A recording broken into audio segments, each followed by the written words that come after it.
ներկայացնում ենք անդրադարձ ռադիոլոկացիոն կայանը Բուտեխնա Աշոտն էլ ներկայացնում։ Վերգետնյա հետախուզության միջոցը կիրառվում է մեր հետախուզության վարչության կողմից, որպես Վերգետնյա։ Այսինքն արդեն մատակարարված է։ Մատակարարումը առաջին եռամյան 2 տարում փակել ենք, հիմա երկրորդ եռամյան ենք ընկել արդեն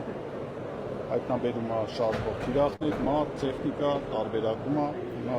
նաև փոքր անօթաչու սարքերի փորձարկումներ են կանում, փոքր անօթաչու սարքերի հայտնաբերման փորձարկվել է նաև սահմանապահ զորքերում, Մեծավանի հատվածում, Վրաստանի սահմանին 2 ամիս մեր զորքերը դրեցին փորձարկման, արդյունքները բավականին լավն են, նաև առաջարկելու ենք սահմանների ամբողջ երկայնքով հանրապետության ինքը կարող օգտագործվի որպես ավտոնոմ հսկող միջոց ու մի կետից ղեկավարվի։ Աշոտ ջան, 2 բառով դեր պատմին վարչապետին ու շարժ։ Մենք մարդիկ կառավարման համակարգերով ենք զբաղված,